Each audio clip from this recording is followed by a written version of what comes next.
Okay. Well, good morning, Adam. Let's see. Let me just double check.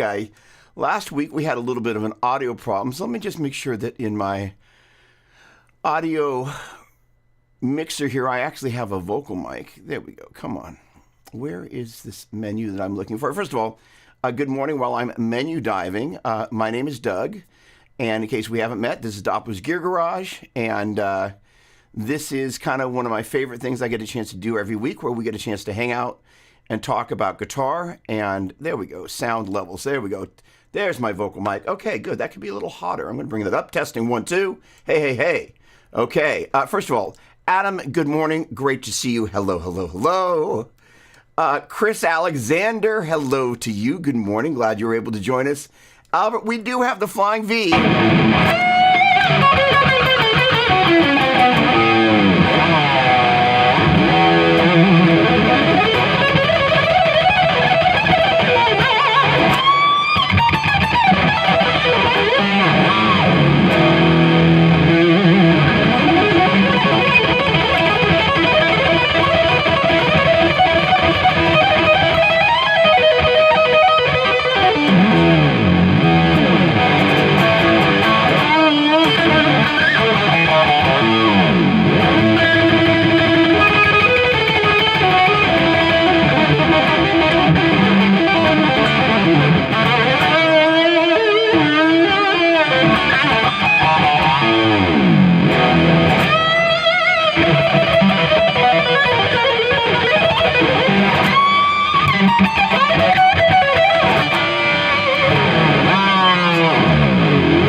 Yeah, we got the Flying V.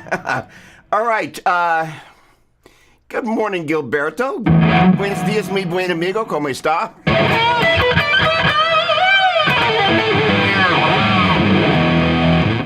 Okie dokie. Play you. I don't know. I don't know the solo from Alone Again, but obviously we're talking rockin' with Dawkins there. But I am a huge Dawkins fan, I will tell you. So I do not know that one. If I did, I would play it for you. Hands down. Okie dokie. What am I playing through today? Won't be answering that question. All right. Excellent. Chris, thanks so much.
Gosh darn too much fun. Okay. So awesome. We can hear you. Awesome. Sonny, what's happening?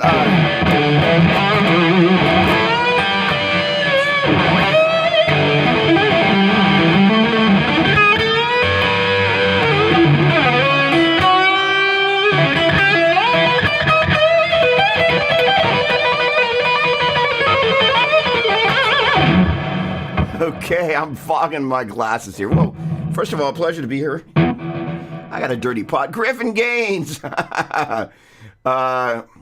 So I thought you were going to put that, route that V out so you can put a different Floyd on it. Plans did not change. So I'm in the middle of working on a demo for a product that I can't talk about.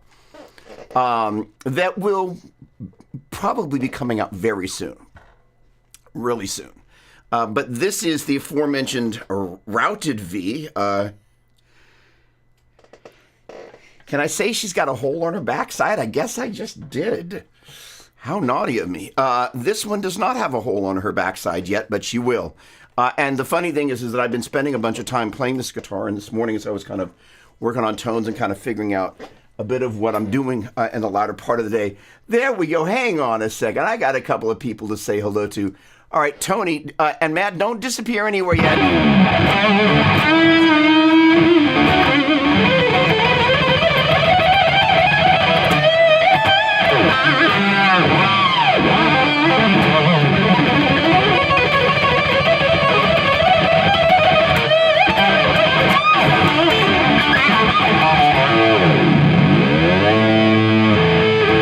That's for you, my friend Tony. Good morning to you. Matt King, on the other hand, I got a little, hang on, I got to go back into this.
Changing there for you this morning. Artie, what's happening, my friend? Good to see you. Top of the morning. I love that photo, by the way. It looks like you're shredding what I believe is a Gibson acoustic, judging by the frets and the blackness of it. Matt, good morning to you, my friend. I figured you'd appreciate that.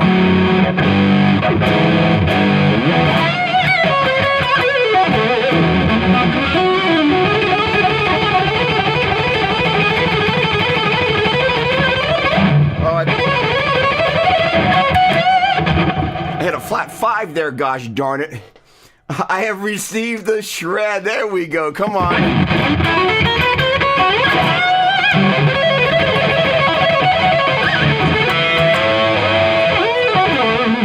Gotta make a funny face, right?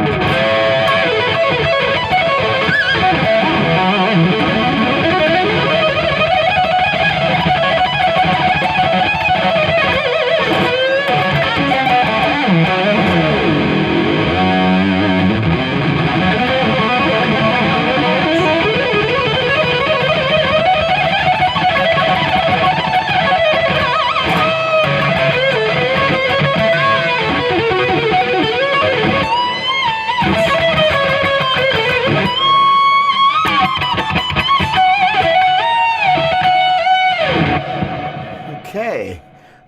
Michael, yeah, you got to get one. And yes, it's all about playing fast, gosh darn it. It's like having a fast car. If you drive it slow, there's something wrong. All right. Hit the like button when you can. Thank you, people. I appreciate that. Do I still have the Mustaine V? The Mustaine V, I think you can see the corner of it. Hold on. I point to the V with it right there. That may be the Mustaine. No, that's a different V. Yes, the Mustaine V is hovering there-ish. I moved it this morning. So I do. Jason, what's going on, my man?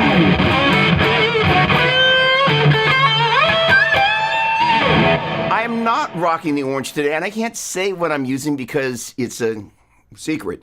But it won't be a secret for much longer.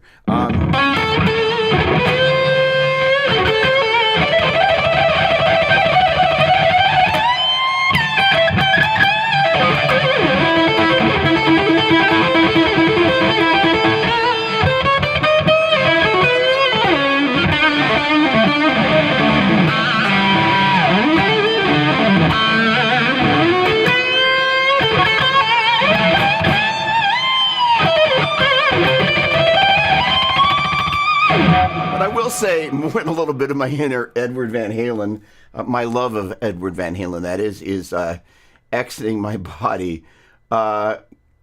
Stanley Hotel, gonna see Bucket. I can't even imitate Bucket, so I'll leave it there. Good morning to you, my friend. Mustaine Les Paul will ever be released? That is a great question. I do not know the answer to that. But I got a pot that's dirty. I also, by the way, rig trick number 1 of the day. Look, Ma, no hands. Now, hang on a second. Let's do this. One of the things that I discovered in doing... You can't see the JP2C, but when I did that video on the JP2C combo, one of the things I discovered was putting a gate in the loop in the Axe effects allowed me to kind of be able to play a passage.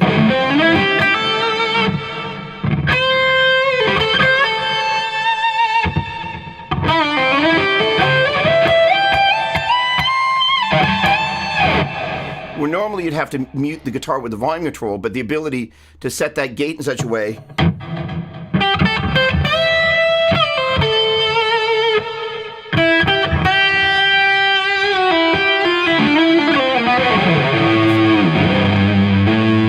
but every so often there are gate artifacts where sometimes if you hit it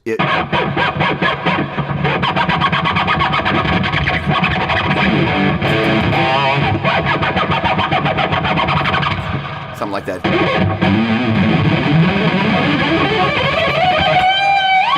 It allows you.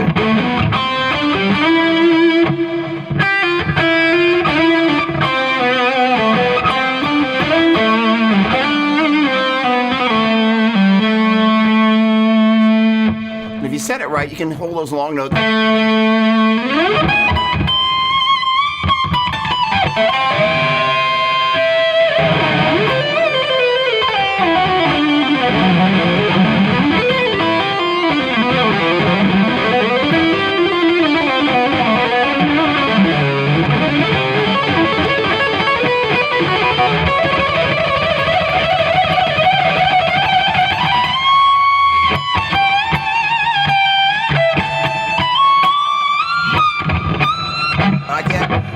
Break the string. All right, in any case, Kevin Wayne Carr, what's going on?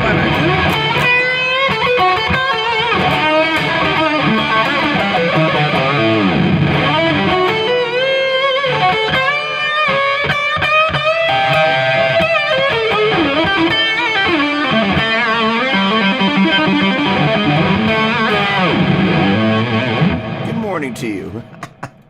Hello, hello, hello. Okay. So the gate threshold, it's an interesting thing. It's an interesting conversation we're about to delve into. The boogie guys have this big thing about don't use your eyes. In fact, Albert, I think you and I had this conversation in a chat about don't set your controls by your eyes. You just kind of go in, when does it sound good? And the whole thing with the gate that is nuance is that you're trying to avoid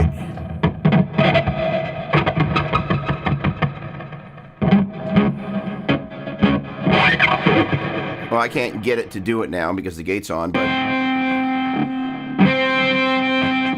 the background noise that you get when you pick up your volume controls all the way up, and you will get some kind of noise there. So it's a matter of setting it such that the threshold is just high enough that when you stop playing, there you go. That's not just the reverb. While the reverb is still tickling the sound, you can hear a little bit of the buzz of the pickup, and it just happens. And the idea is to set it such that it grabs the note soon enough, but not so fast that it cuts your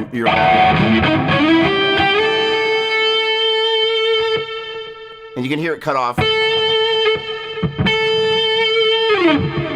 So the trick is you play with the gate.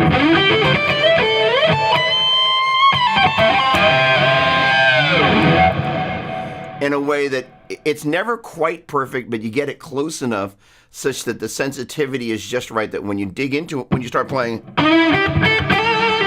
can't really tell that the gate's on, but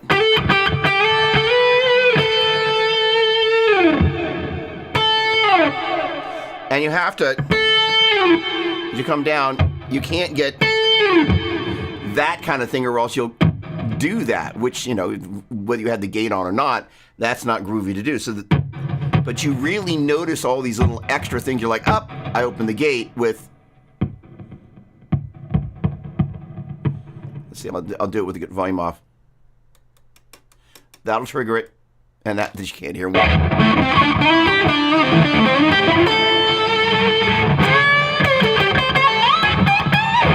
In any case, the trick is to let the tail.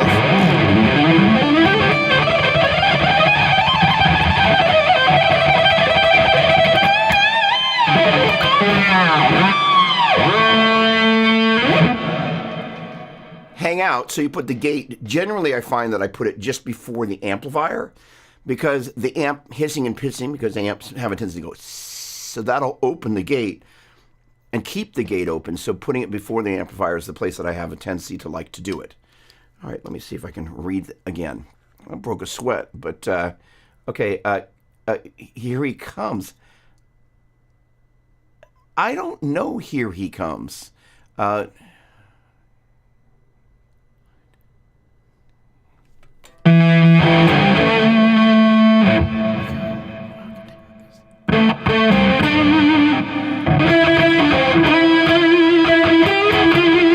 I do know the Monkeys. Here we come, walking down the street.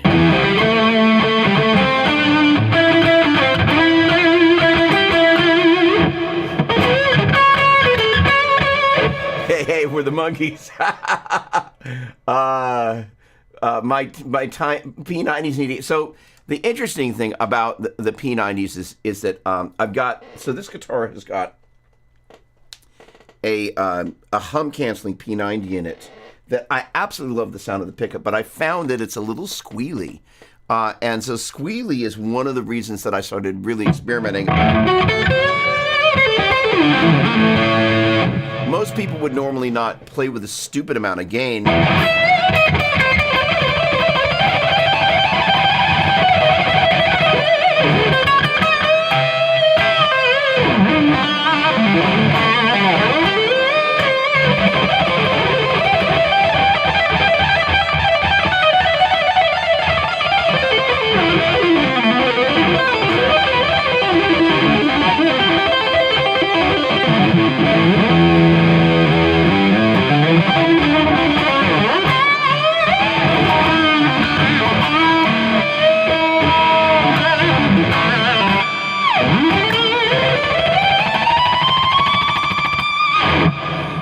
That I would play on a P90, but gosh darn it, that's my thing. All right. I don't know that. I'm sorry. I wish I did. The shred is in full effect. Something's going on. I'm actually, I think a Cobb. I don't know who Cobb is, but I do know who the Bucket is. Sorry, Kevin. I apologize for letting you down.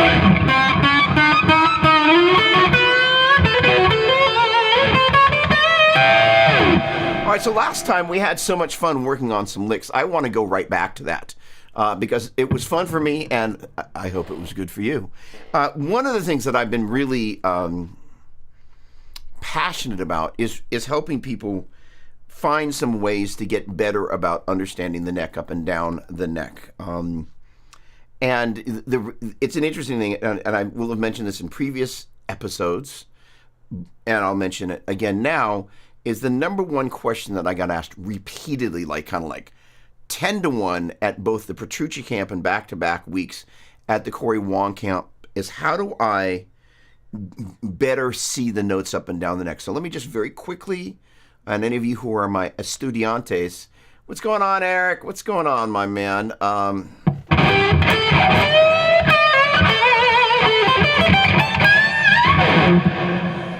The ability to break out of whatever box it is that you were boxed into is really important. So I think I'm going to start with the pentatonic because that's such a great place to start because it's where most of us start soloing.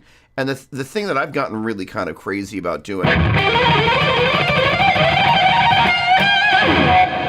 is playing 3-note per string pentatonic. But if you don't know where them notes are, and most importantly, understand the intervals driving what's happening, you don't have that framework. And the crazy thing that I'm doing is, those of you, my buddy Tony Anton Shred, who knows I'm working on this 15-minute fundamentals course as well as his minor pentatonic course. And pretty much every night I'll wake up at some point in the middle of the night and I'll kind of theoreticize some element of the curriculum, which is this kind of growing body of work. But it's really such that people can have the ability to understand not just the shapes, but the intervals driving the shapes and the scale degree numbers and the note names that you will assign to those. It's really just a sound. That is to say, at the first Satriani camp, I asked Joe some mode question. He said, it's just a sound, which is really a very interesting thing because after, 3.5 years of busting my balls about the modes and the formulas and all of that, it's just a sound. But he was making a point, which is ultimately it comes down to the sound. And I taught a student from Canada, and I wish I could remember which student it was, but they had a grandfather who was the person that showed him how to play. And the grandfather said, once I know where the notes are, I can play any instrument. I kind of went, whoa. Because it meant that they understood how to apply the note names to make music. And implicit in that is that if you know the notes in any given key, you kind of also understand what number they're functioning as it relates to the key. For example, the key of C major is our home bass. And the order of whole steps goes 2 whole steps, a half step, 3 whole steps, and a half step. Collectively thought of as 2 wholes and a half, 3 wholes and a half. But the thing is, I could move a whole step anywhere, but without sound, it's just literally, I kind of got out my ruler. I could be measuring anything, right? But the thing is when we start talking about intervals, now we're talking measuring the sound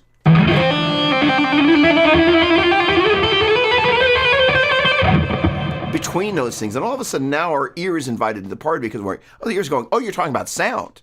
We're not just talking about the measurement like, we're moving 2 frets in distance, which, by the way, just in case you didn't know, a whole step is moving 2 frets in distance and a half step is moving 1 fret in distance. And the most important thing to understand about music theory is if you either move up or down, a half step or a whole step, in either direction, you get the next adjacent number and note name. So it doesn't matter what number or note name you're at, as long as you're in a key that doesn't have any double sharps or double flats, you're automatically going to go, if you move up a half step or a whole step, either direction, the next or preceding scale degree number and note name. It's always the same.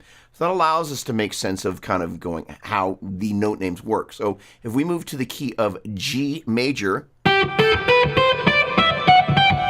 holes, a half, 3 holes, and a half, which we can think of as major second, minor second, major second, major second, minor second.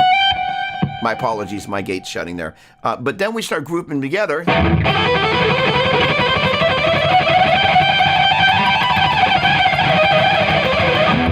And if you know the lay of the land, both harmonically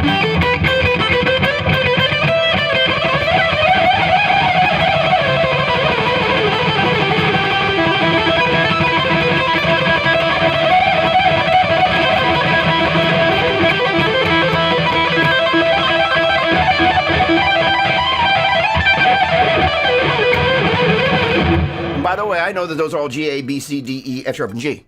So if you know where the notes are, you know where the notes are. So my suggestion to you would be to take this G at the 3rd fret, that A at the 5th fret, that B at the 7th fret, that C at the 8th fret, the D at the 10th fret, the E at the 12th fret, and that F sharp at the 14th fret, and that G at the 15th fret. You can hang out with the open E string.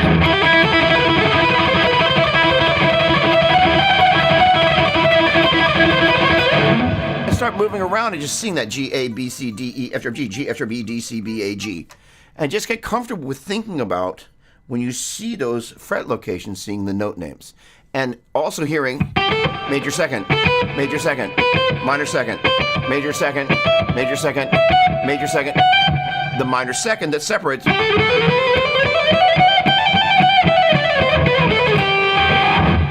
So it allows you to really hear why those notes are distant as they are. Thinking about it as 1, 2, 3, 4, 5, 6, 7, 1, noticing that the half steps occur between it. 1, 2, 3, 4, 5. Sorry, 3, 4, 7, and 1. 3 and 4, 7 and 1. So if you can keep in mind where that B and C and F sharp and G are, then that G and A and B, the C and D, the D and E, and the E and the F sharp, those are all going to be a whole step apart, and to our ear.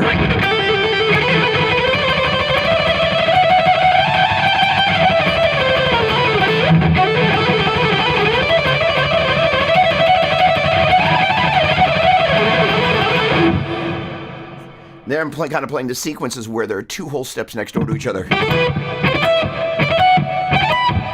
And I'm skipping it.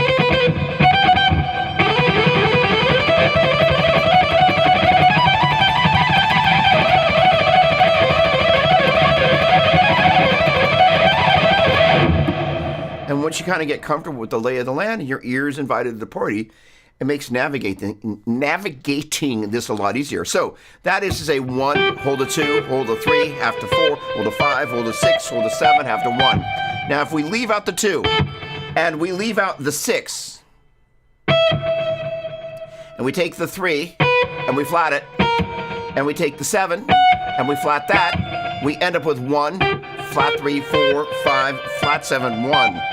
Let's say we took 1, 2, 3, 4, 5, 6, 7, 1 and turned it into 1, flat 3, 4, 5, flat 7, 1.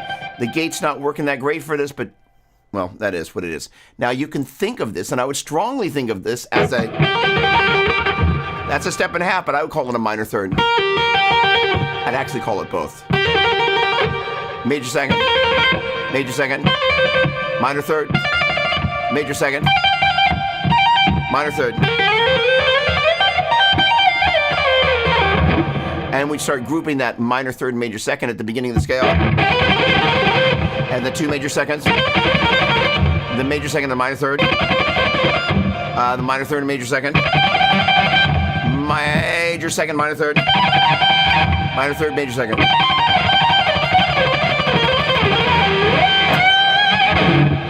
now have the ability to kind of start doing all sorts of cool things with those sequences.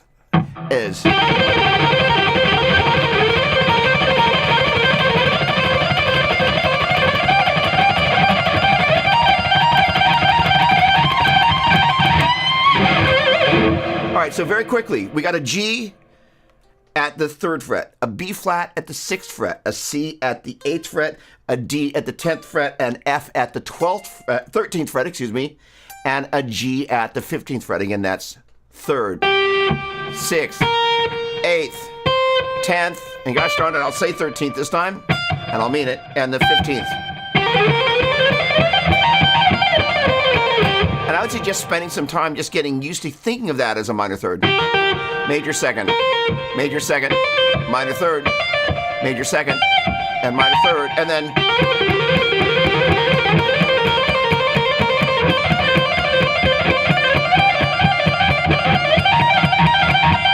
sorry. And that's up, down, up, down, up, up, up, down. My favorite sequence ever. So that's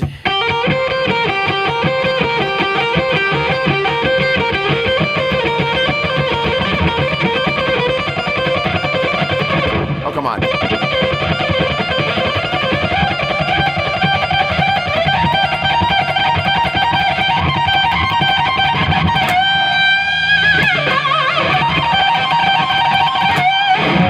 Now what that was that sequence right there at the 15th, 18th, and 20th frets. I'm going up, down, up, down, up, up, up. Sorry, up, down, up, down, up, up, up, down.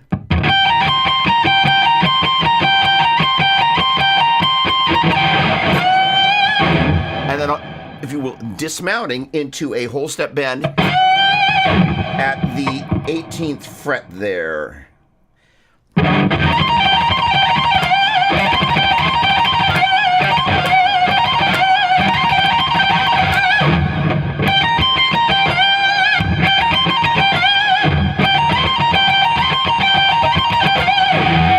That's a variation on that. That's up, down, bend, up, down, bend, up, down, bend.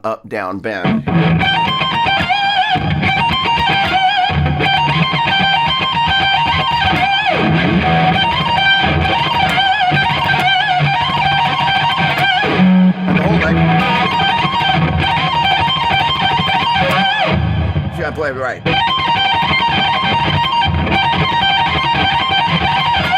There we go. Again, that's up, down, up, down, up, down.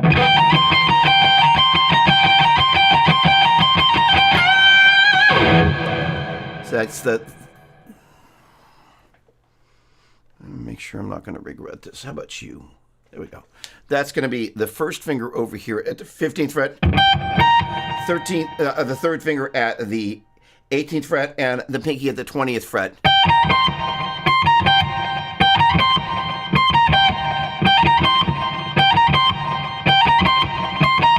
And that third finger bend at the 18th fret.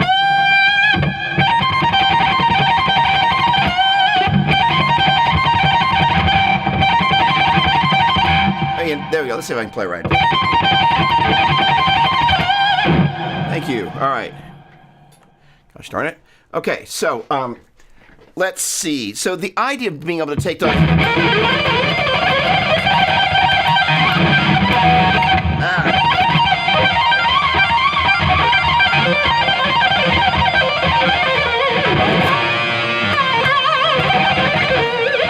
Now, if you want to take that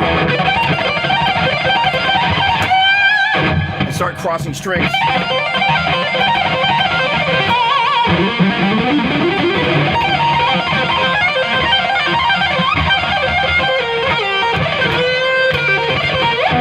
This is where it becomes important to know that that G, B flat, C, D, F, G becomes G, B flat, C, D, F, G over on the second string, and you start recognizing where those other notes are. So if that is our G, F, and it...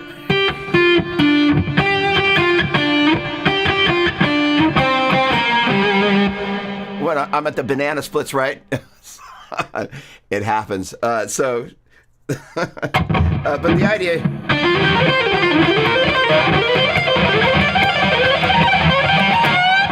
So we're taking that same idea.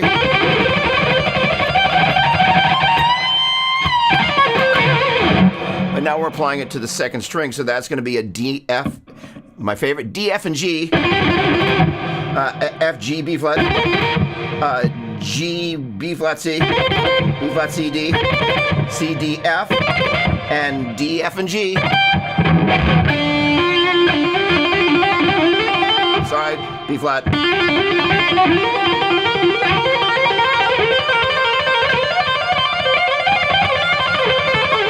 B flat, right.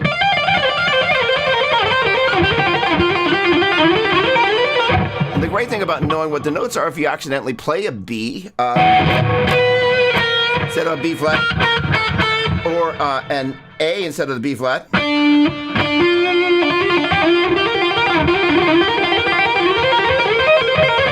and a D sharp instead of a D, then the idea...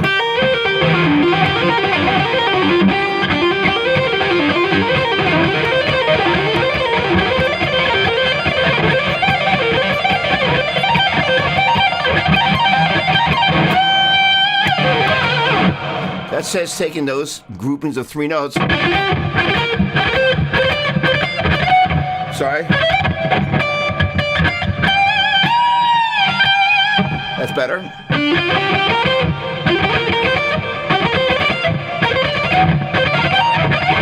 So let me walk you through what them is. You, there. All right, so we got a D. We're at the third fret on, there we go. Third fret on the second string. I'm a little out of focus. Getting myself into focus. There we go. All right, we got a D, F, and a G at the third, sixth, and eighth frets. That's a bit of a stretch, but if you don't try it, you don't get used to it. And it's going to be that same thing on the high E string. So that's a D, F, G, and a G, B flat, and a C. All right, then we take where the two upper notes are on both these strings. And now that's going to be a first and second finger stretch going from the F, G, and the pinky is going to hit the B flat over the 11th fret on the second string, and it's going to move down and play the D at the 10th fret on the first string. But at the bottom of this, you got this as regular pentatonic box between the F, G, and the B flat and the C. But you're adding the B flat and the D.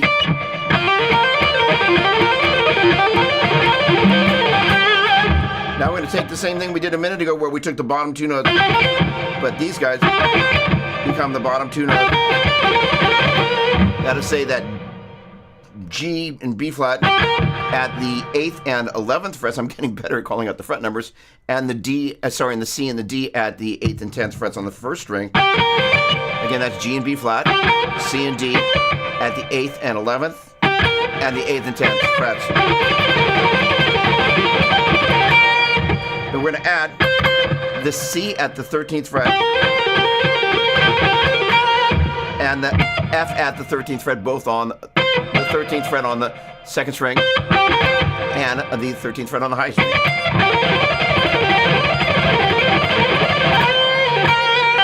All right, now that same concept. Well, we take what were the top notes of this pattern, become the bottom notes. And again, that's still going to be the B flat and C and the D and F.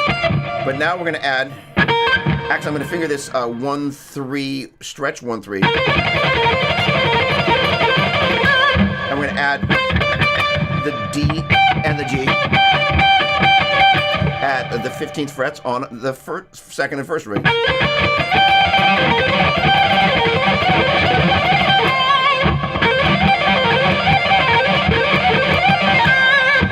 And then, so we're going to take, that becomes, first, that's going to stretch with stretch 1, 2, stretch 1, 2. That's going to be F and C and D and F and G. Sorry. And we're going to add the F and the B flat. And that's going to be at the 18th fret on the second string and first strings respectively.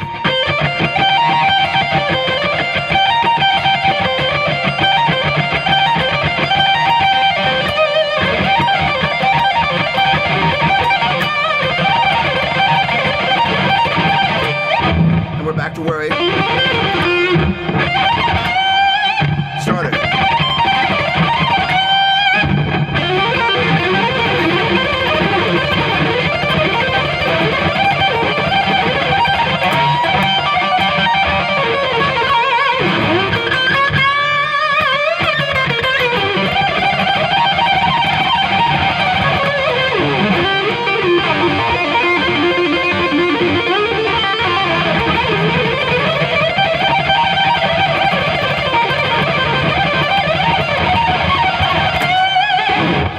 And kind of as was kind of obviously the point there, what I did there at the end, you start messing.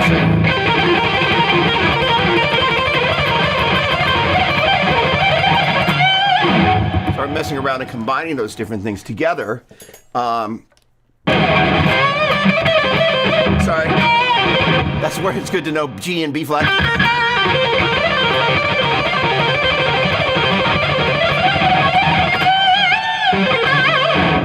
Being able to work around all that.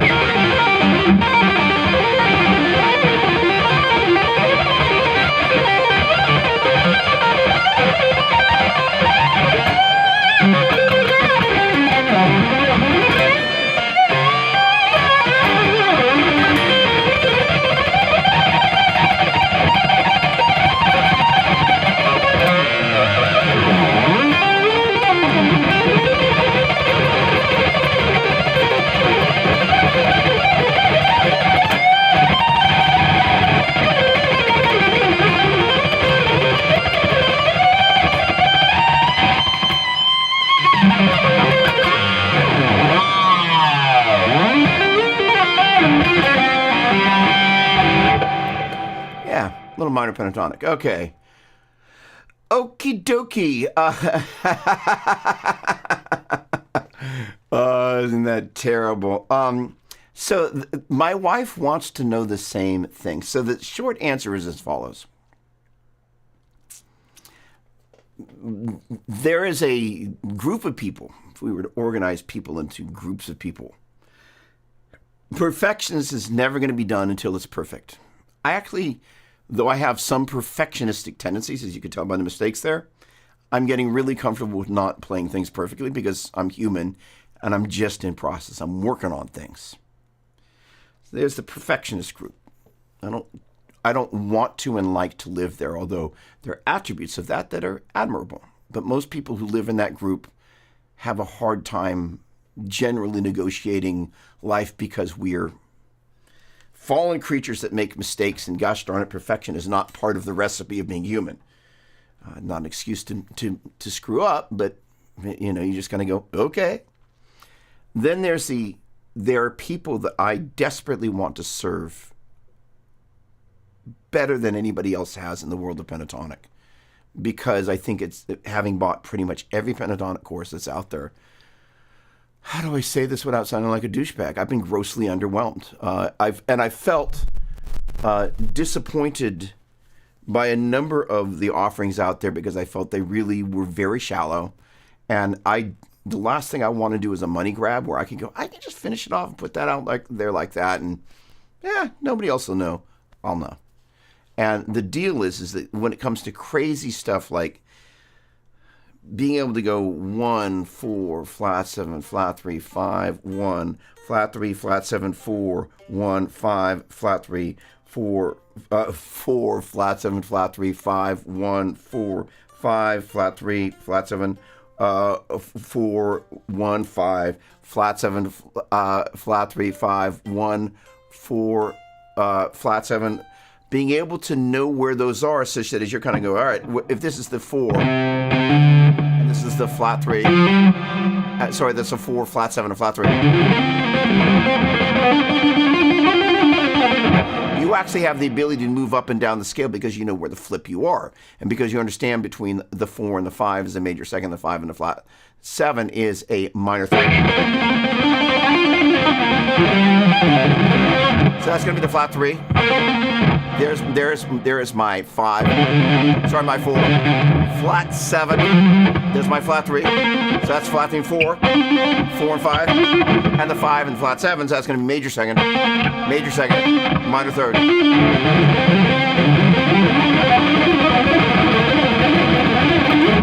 So being able to understand how you can be in the middle of a pattern that most people are really just comfortable with pattern number 1, and actually be able to use that as, again, that's the 4, the flat 7, the flat 3.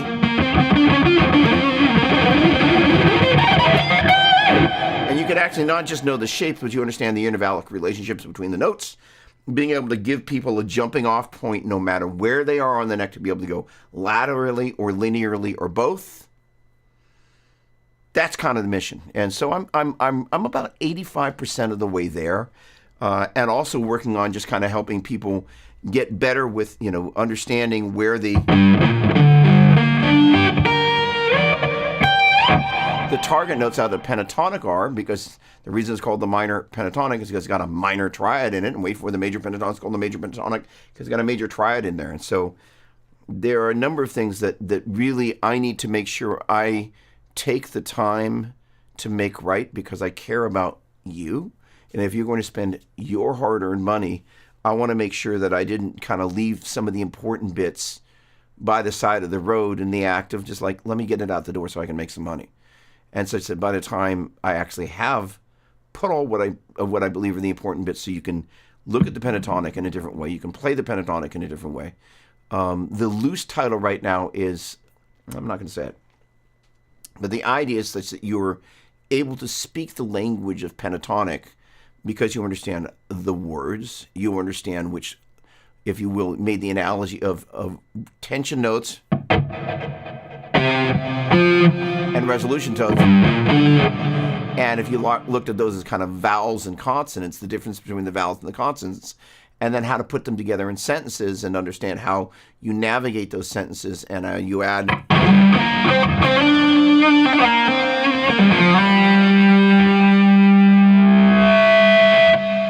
and you put some punctuation at the end of each sentence. And generally, those punctuations occur if you, again, made the analogy that chord tones were vowels and consonants were chord tones were vowels, and tension notes, the 4 and the flat 7, were consonants. Those exclamation points at the end of the sentence generally have a tendency to happen on the vowels. So if you know the difference between the two, intervallically, harmonically, scale degree number wise, note name wise, then you actually have a chance of, first of all, in addition to doing all the things that I want to do to help work on your technique, you actually understand that, like, wheedly, wheedly, wheedly, wheedly, wheedly, wheedly, wheedly, wheedly, wheedly, wheedly, wheedly. Those are the notes we want to end our phrases on. If you have that understanding and begin to go, snap, I'm looking for all the G's, B's, and the G's, B flats, and D's that happen in each one of these fingerings. If you know this is G, B flat, C, D, F, G, and this is B flat, C, D, F, G, B flat, and this is C, D, F, G, B flat, C, and this is D, F, G, B flat, C, D, and this is F, G, B flat, C, D, F, so on and so forth, you actually have a snowball's chance in hell of finding where all those G, B flats, and D's. Not only that, if you get really crafty about intervals, a minor triad is an intervallic interrelationship, a minor third, major third, perfect fourth, another minor third, major third, perfect fourth. So if you can find whatever 1 flat 3 or 5 you're at, then you can start building those arpeggios because you understand the shapes inside the pentatonic. And the great thing about the pentatonic is because we understand it's a shape-driven experience. Once we understand how those shapes cobble together, as in you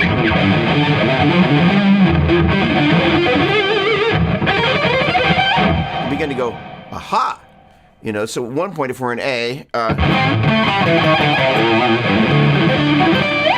kind of went the bottom part of pattern number 5, middle part of pattern number 1, upper part of pattern number 2.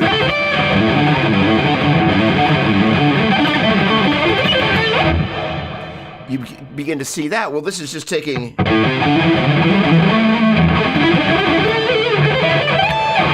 and doing that with on a grander scale, but not just octave jumping like that, but just being comfortable with seeing the shape-based relationships that occur.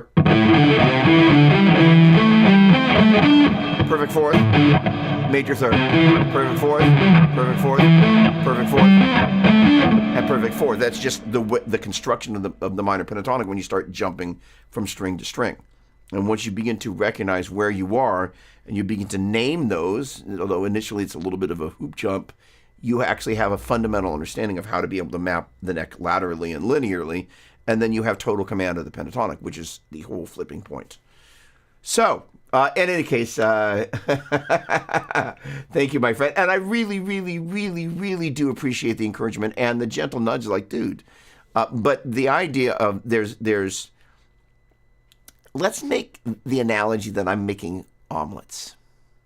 You do not want to eat a raw omelet. Chicken and the egg. Which one came first, the omelet or the chicken? You do not want to eat rare chicken. Need I say more? Okay, what's going on, Dennis? Good morning to you. Okay. I think the practice metronome just fire. There we go. Okay. Yes. Can't wait. But first of all, and again, you know, the privilege of having people that are encouraged and encouraging about this process, it's a really big deal to me. And so that's one of the reasons it's so important to make sure it's right without it being grossly over perfectionist. With that said, it is time to, there we go, raise them up. All right, Chris, I already know you're drinking sweet tea, but for everybody else in Chattanooga, Tennessee, sorry, that was a lame accent. I'll try not to do that again. So I'm drinking out of the wife's, Melissa, the name Melissa translates to honeybee, so I've stolen her coffee cup, but I'm drinking my pizza espresso with my muscle milk. Got to get the protein in, the caffeine, profine or something, I don't know. Let me know where it is that you're hanging out with us from and kind of what's going on. All right. So let's see. Chris also sent through some questions yesterday. I've been really errant about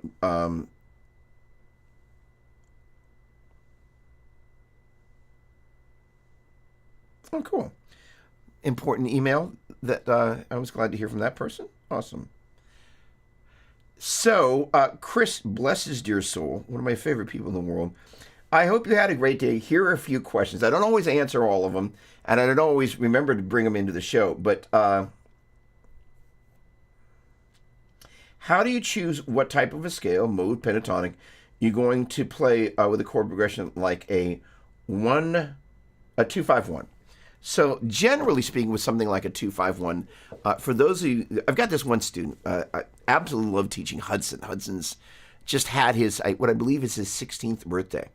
So Hudson is a very endeavorous young man, and he's playing in his high school jazz band, but he's also trying to get into state. And so I'm not a great reader, but I know enough about reading music and things that we're tearing apart of much of these scores that he's getting. And so I'm teaching him certain things to look for. Like, for example, if you're looking at a score of music, and by the way, this applies whether you're talking about reading music or not. If you think about a group of 4 measures, generally Western music happens in cycles of 4 measures, usually 4 cycles of 4 measures, but not always. In 12-bar blues, 3 cycles of 4 measures. But the point being is a 1, 2, 3, 4, a 2, 2, 3, 4, a 3, 2, 3, 4, a 4, 2, 3, 4. Right? That's kind of like the building block. And so the idea is a really well-written piece of music notation will only have 4 measures on each line. Most of the digital music notation programs that are out there do not do that. They start cramming 4 measures or 5 measures, just however many they can fit. They forgot that actually people read these things. It's really actually totally flipping lame. Sorry, I'm a real little ranty today. I'm in a great mood, but that sort of stuff just pisses me off because, like, let's make it hard for people. So the deal is that if you know that there's 4 measures on each line, you're looking for measure 4 of every line, looking for same, different. And so the idea is it allows you to scan the page because then you're looking, how does that stanza end? Is it the same? Is it different? So it allows you to very quickly scan the last measure of each line and go, how does each one of these phrases end? Chords, melody, rhythm, all of those things that you're looking at, and you can look down the page and compare them. It's a really valuable asset. And it's also something, whether you're playing blues or whatever, what's the last little bit of that 4 measure cycle? How does that end? How's that the same and different than what happens in each of those other 4 measure groupings? That's the essence of what we do as music. And it's one of the ways that as a guitar player I use decoration. That there will be times I will purposely, for example, if we were going to do a 16 measure sequence, on the 16th measure is where I might be inclined to put a little wheelie, wheelie, wheelie.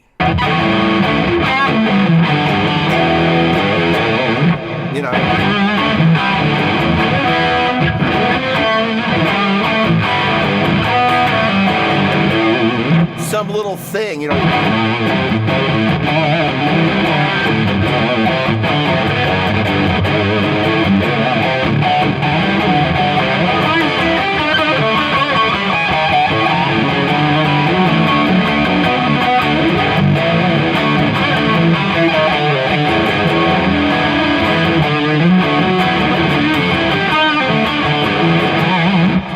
actually didn't put it at the end. I put it in the middle. But the point being is like kind of knowing where you're going to put that. And I believe I put that at the end of the second stanza. But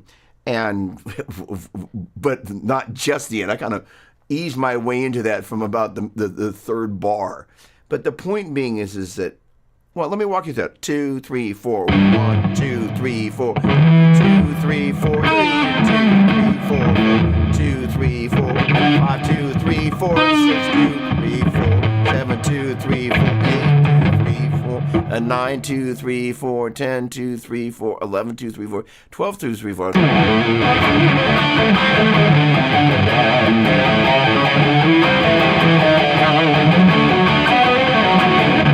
Right when it goes back to the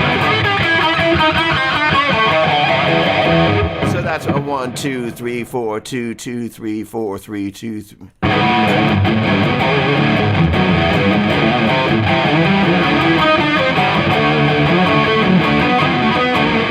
Right, I think I did 4 measures of A and 2 measures of D. And when I got back to that the 2 measures of A is when I did the.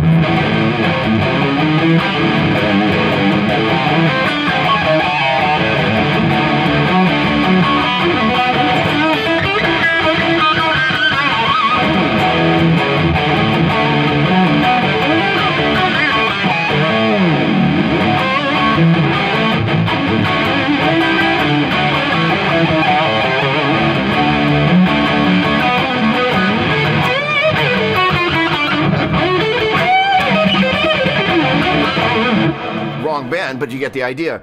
So knowing that that's going to actually happen at measure 4 and 2 is 6, measure 7 is where I go into that. Of a 12-bar little sequence there, measure 7 is where I'm like, oh, that's where it's going to be. So being able to kind of know where that actually is, you know where it is. But the point being is one of the things that we covered is looking for 2-5-1, getting to the point. So if we're in the key of G major, if you can go G, A, B, C, D. This, by the way, represents the 6 and the 7. So G, A, B, C, D, E, F sharp, and G. Even though we're kind of saying it as 8, we're really back at the 1 again. So again, G, A, B, C, D, E, F sharp, G. It's another way of saying that. So the 2 is G, A. The 5, G, A, B, C, D, D, A, D, 1, G, A. So, I'm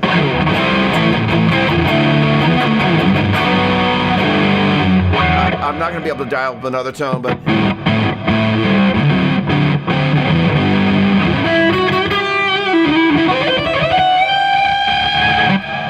let's see.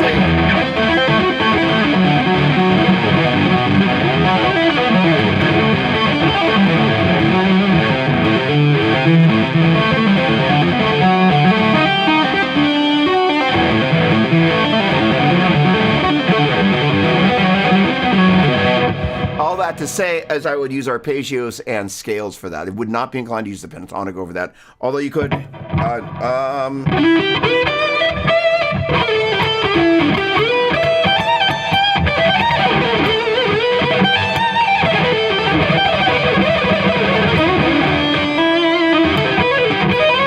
Oh, sorry.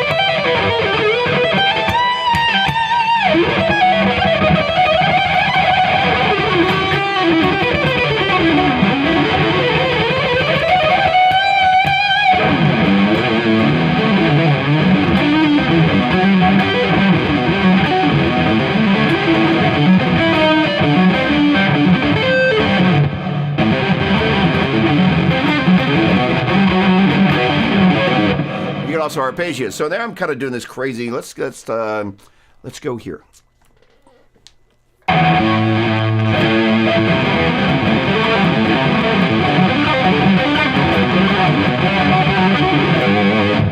So that's kind of taking these wild, crazy arpeggios. I'm at A, C, G, and A. That's an A minor 7. That's the 2. I'm going to a D dominant 7. And that's going to be a D. So let me walk that through the A. So let's just take the first part, just outline the 1 and 3 of these.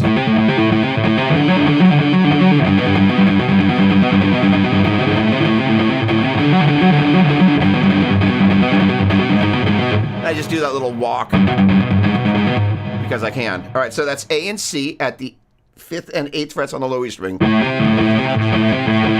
I'm just going pick, hammer, pull. And I'm moving up a string, same fret, but that's now D at the 5th fret. There we go. And F sharp there over at the 9th fret. So I'm going to use the pinky on both of these for the upper notes. So we're A and C at the 5th and 8th fret. D and F sharp at the 5th and 9th fret. You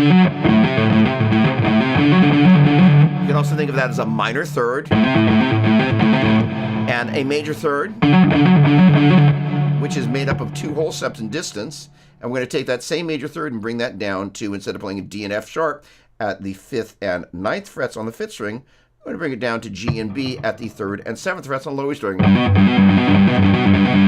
I do this little walk where I bring my first finger up to the 4th fret.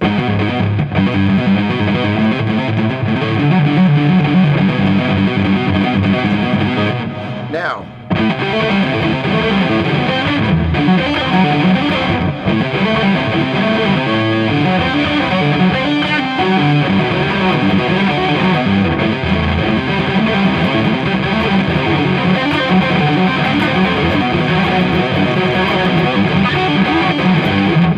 I'm doing some string skipping stuff. Chris asked me actually asked me last week, and I didn't get to it, a good way to work on string skipping. Chris, well, you got your answer. Merry Christmas. So the deal is what we've got is this A and the C, and then add a G and an A. So the G and the A, both, another way to think about this, let's simplify it, is we got 5th and 8th and 5th and 7th on the 6th and 4th string.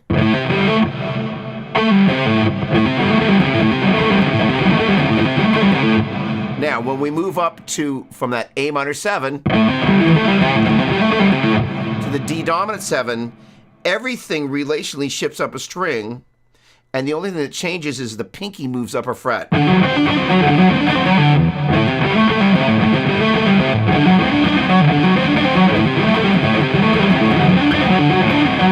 Now, I do shift, instead of using the 3rd finger for the octave, I use the 2nd finger.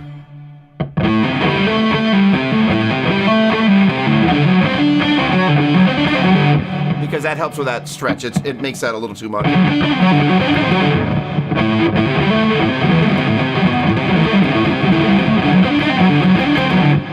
All right, so again, that's going to be 5th and 8th, 5th and 7th. Then we move up to the 5th string, and that was on the 6th and 4th strings. Then we're going to be on the 5th and 3rd strings. We're going to be 5th and 9th, and 5th and 7th.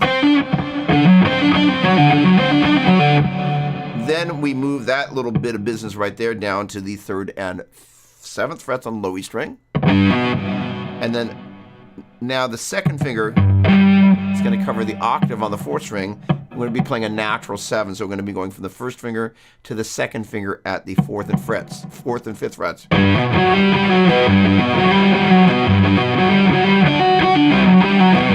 And then I kind of walked up there and played the 5 and the 7.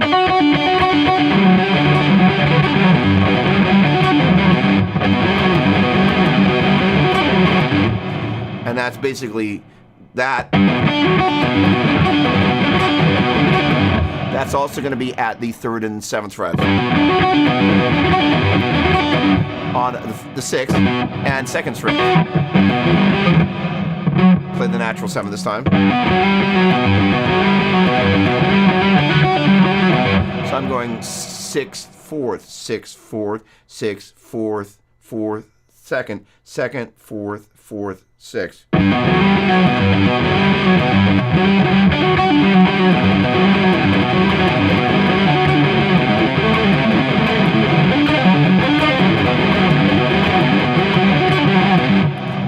And that is that. Get back to the comments here real quick. Okay. Sylvain, no need to apologize. I am just glad that you're here. Good morning, my friends. Yep, from Chick-fil-A. I am just south of Chattanooga with the sweet tea, of course, from Chick-fil-A.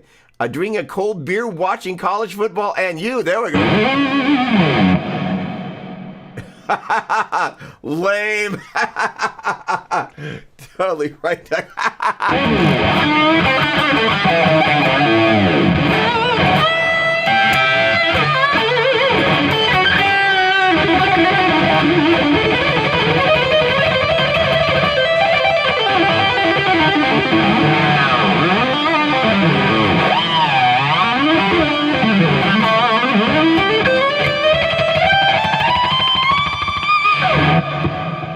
I have way too much fun. Hey, Brett, I have a question for you. I've got a buddy that is a social media expert, actively working in the Nashville area, And it occurred to me that your school might actually be a great place for him to maybe teach a class. So Doug Doppler Music at Gmail is the best way to reach me. Shoot me an email if you get a moment, because I would love to, if that's something that is doable, hit me, let me know. Hit me with a rhythm licking D Dorian. Tell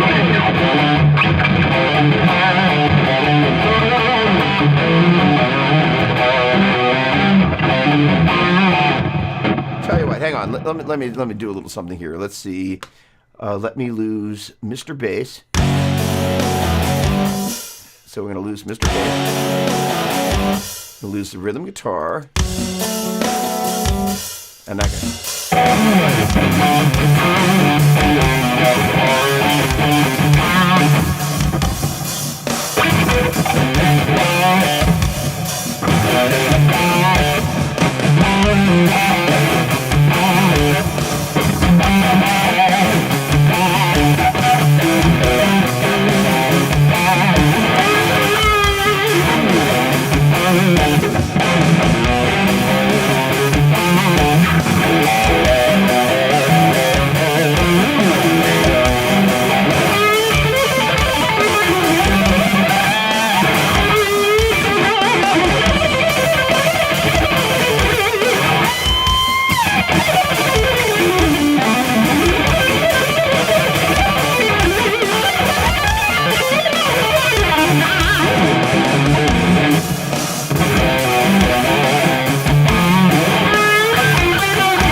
With unpotted humbuckers, anything can be done to help Shane help with that besides lower gain? Great question. Again, you mentioned pickup squealing earlier.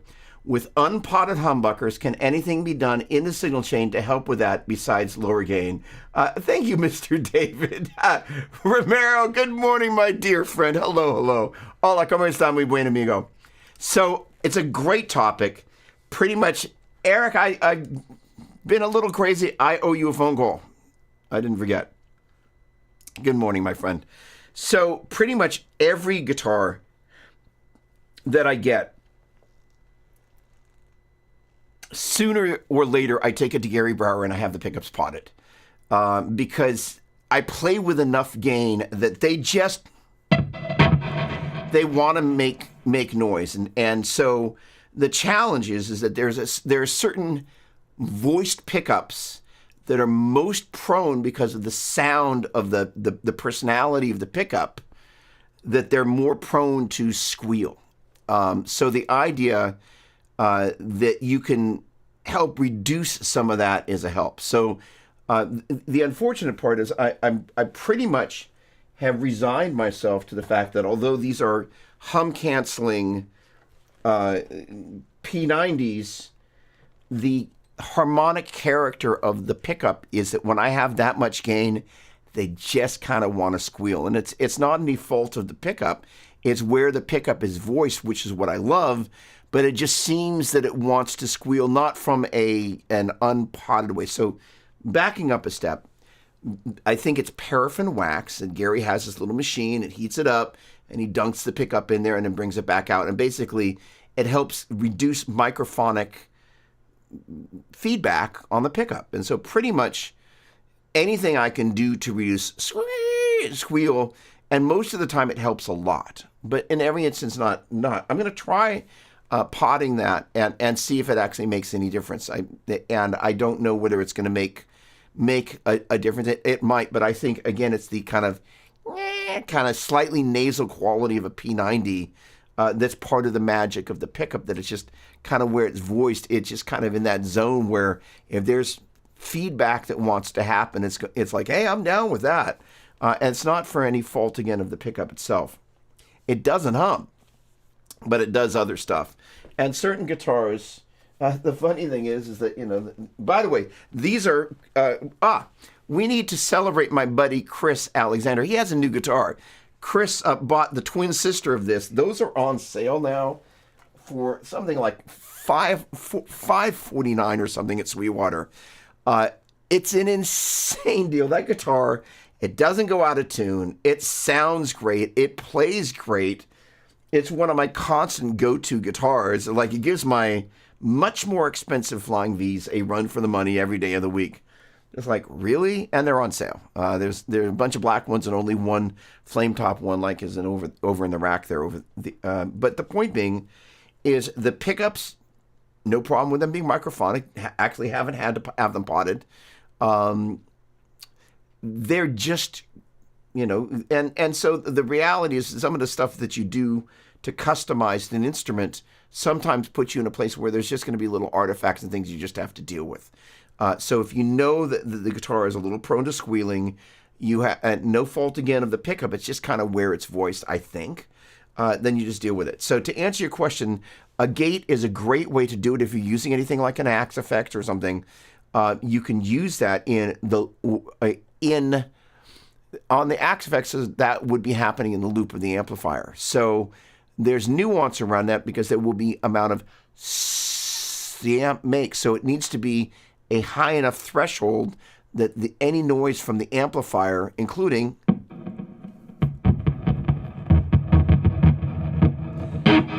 trying to get the gate to stay open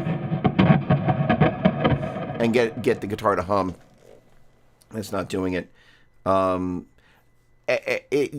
You have to kind of keep it high enough such that noise, that inherent noise floor, is below the threshold level. But if you get the threshold too high, then you lose the ability to kind of... You heard it chomp in and out a little bit.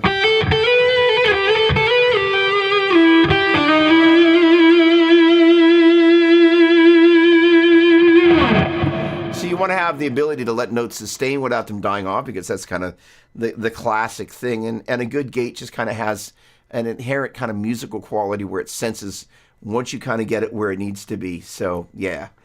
Chris, congratulations again. Everybody give Chris a hand of applause. And Chris, do you name your guitars? If so, does your new guitar have a name? And if so, you're going to let us know.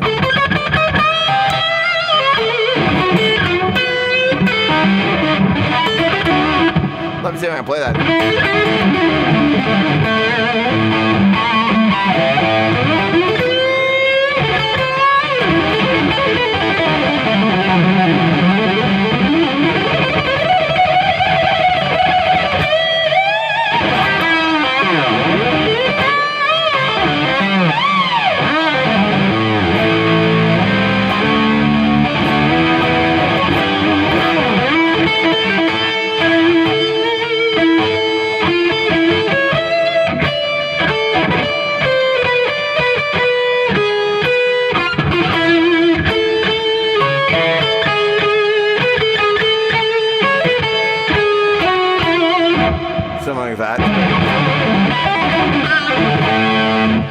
Okay, so I hope that answered the 251 and the string skipping question all in one, gosh darn it. All right.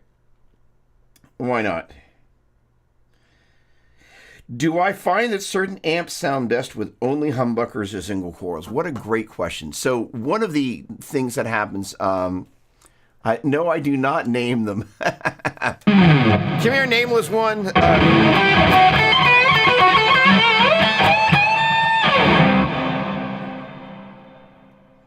Where's the pink Strat? There it is. So normally for a tone like this, excuse me for a moment. Come here. Come here. Something with that much gain, I would be not inclined to pardon my pull. That's kind of a nice side benefit of the gate there.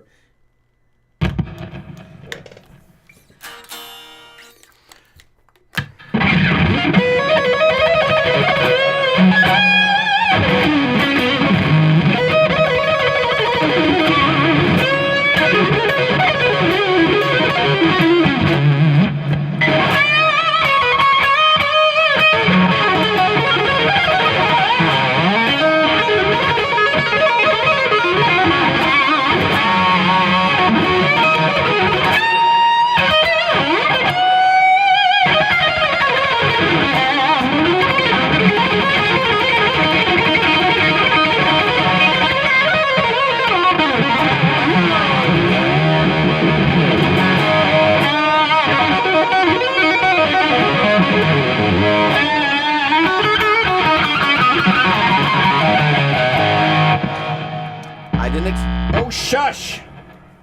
I didn't expect it to sound like that. This is a guitar that, generally speaking, for clean amps and clean amp demos and clean models, this is my go-to guitar because for clean tones in particular, it's really well voiced for that. So to answer your question, when I'm going for a particular sound and a particular vibe, quite often I will pick up a very specific guitar for a very specific purpose. So people, you know, yourself included, you know, comment like the pink Strat, you know, it is just a brilliant guitar. But the funny thing is, I don't think you've probably heard it played, you know, the great thing is right now, that gate, like normally on a single coil guitar, it'd be hissing and pissing. Literally the volume's all the way up. Look, mono hands.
I wouldn't have thought the bridge pickup, which normally on a Strat I wouldn't be like, oh.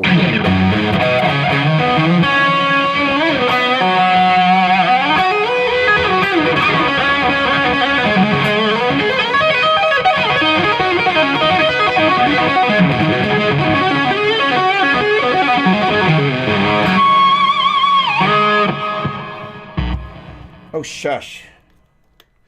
Works shockingly well. That Strat is just stupidly good. Digital Vipers Viper Club approves this stream. What's going on, Wes? Great to see you.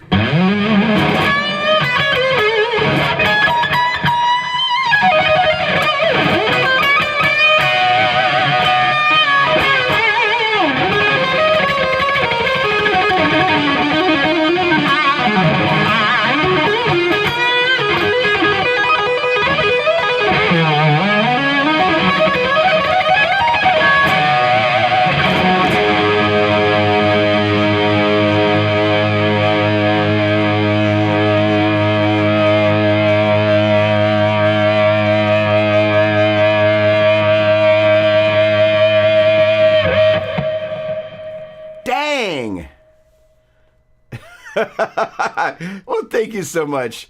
The funny thing is that my advice to all of y'all is find some YouTube videos that inspire you. One of my things that I always look for is there are certain tracks, and sometimes, if I'm brutally honest, it's slightly.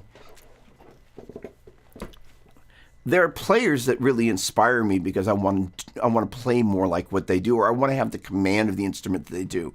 So it is my insecurity, which is really tethered to my ego. So it's some combination of the duality of being a human being, where your confidence and your insecurity, they're all kind of really attached to your ego. Arguably we'd probably be better without an ego, but whatever.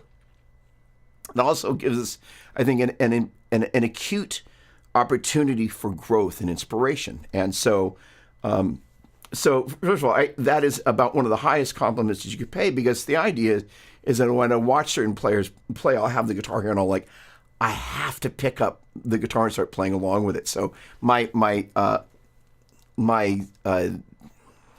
wonder if I'm going to get copyright claimed if I play along with this. No, I'm not going to do that.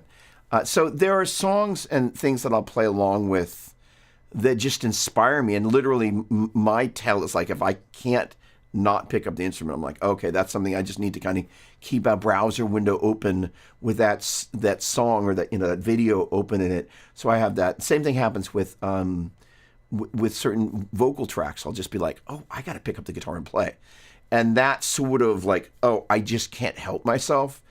Things happen in that space where you kind of go, oh, because it's that zone where you're coming to it from a place of inspiration, not because like, oh, I wrote the song, now it's time for the solo. Not that I'm not passionate about, playing over, something that I write, but sometimes the composition is not as exciting to solo over as something that you heard that really just kind of hit that button. You're like, oh, I want to play over that. So I encourage you to find as much stuff that fits in that bucket. It'll be really good for you. All right. Coated strings. Chris, I love you dearly. I am really fortunate that my fingers are generally pretty darn dry. So I'm very thankful. Every so often I'll get the clammy finger. It's a funny thing. I generally don't get nervous, but it seems to be one of those things that accompanies nerves, is that then I'll get grime finger, and it's really annoying because at the time you really need your fingers to be the most dry, they all of a sudden develop gunk, and so every note wants to grab. It's just a real drag.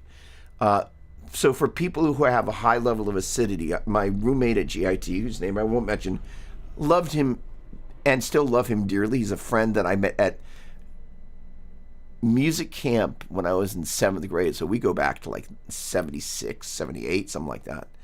And he had the gunk. And so if he touched my guitar, just the black filth and grime that would have fixed itself and then just dry on the strings. It was so disgusting. And it's had that smell.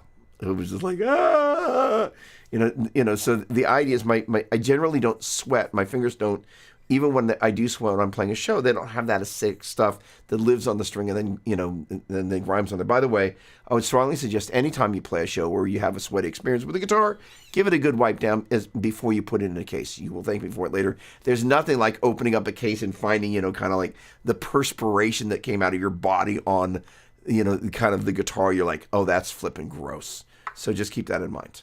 All right. So that is to say coated strings. The need for coated strings generally is twofold. One, if you got sweat finger, it's a really great solution. Number two, it's a great solution for instruments that you don't play that often and you want to leave the strings on, and you don't want to open the case and go, oh, I've got quote-unquote string rot. That is to say, you haven't played the guitar, you wiped it down, but all of a sudden you open up the case and there's that kind of rust on the strings, even though you've been conscious of the environment in which the guitar has been stored and the way it was put away. And so for acoustic guitars in particular, I think that's a really good way to go. And I don't think any of my acoustics that are in regular rotation have coated string, but I could be wrong. But that would be a really good place to use it. All right, hey, I've got a bunch of stuff that I need to do today. So are there any remaining questions that I can answer for anybody before I kind of mosey on into the rest of this? And I might be inspired to play a little bit on this little guy. What is this about?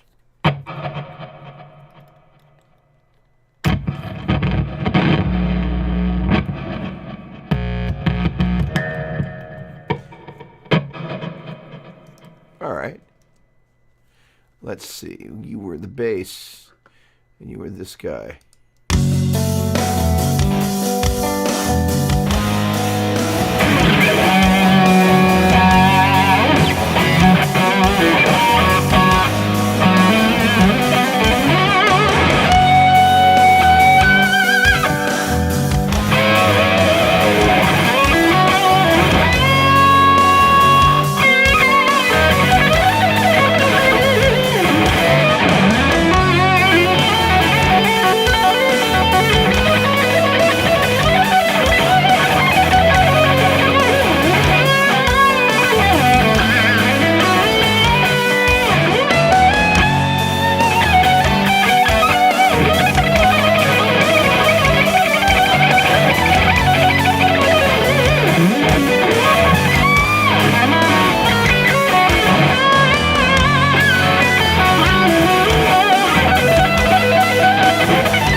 Okay.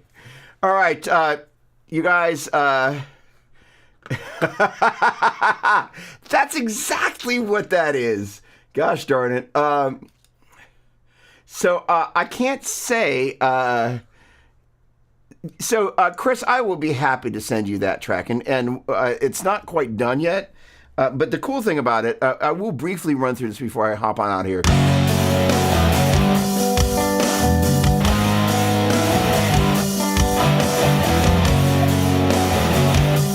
Get in the right window.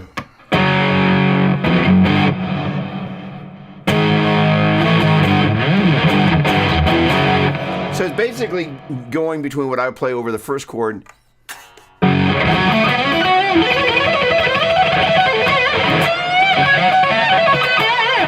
minor pentatonic, second chord, sorry,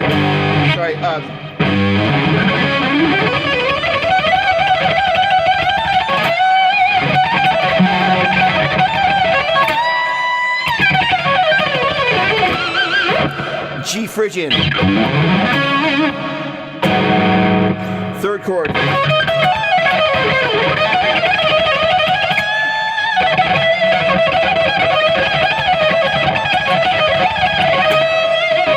G Dorian,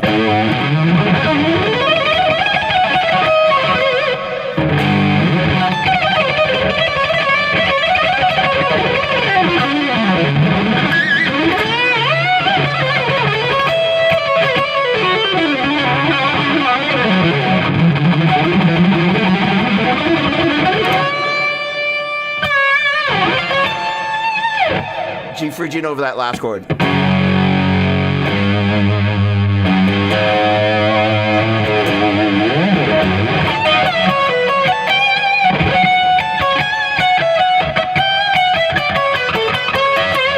And you can just play minor pentatonic over the whole thing.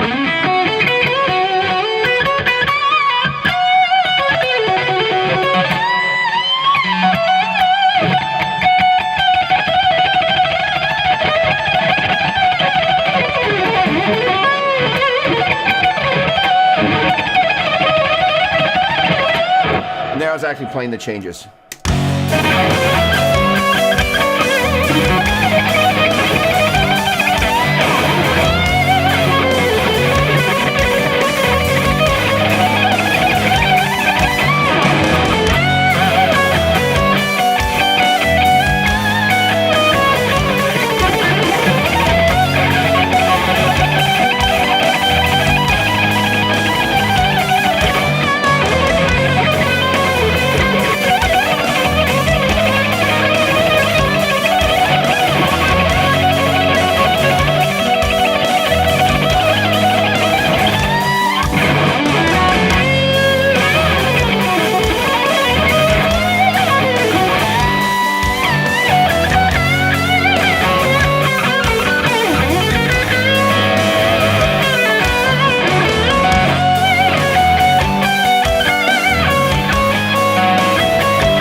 That's kind of fun. All right, ladies and gentlemen, great to see you. Thank you for hanging out. I will see you next Saturday. Really, really appreciate you spending your Saturday with me.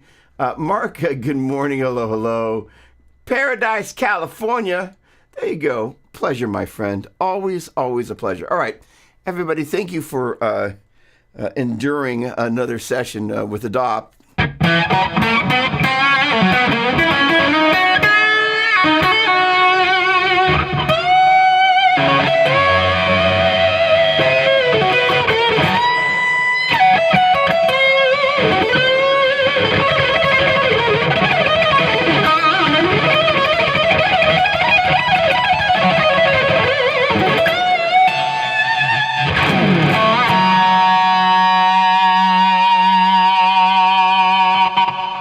the gate. All right, on that note, Adam with hold on, and let me go down the list. Chris, thank you as always. Awesome. Albert, thank you, my friend. I hope that was a help. And from Chris to Albert to Adam, thank you. Likewise, have a great weekend. Everybody, thanks so much. Made my day. Thanks again. Bye for now.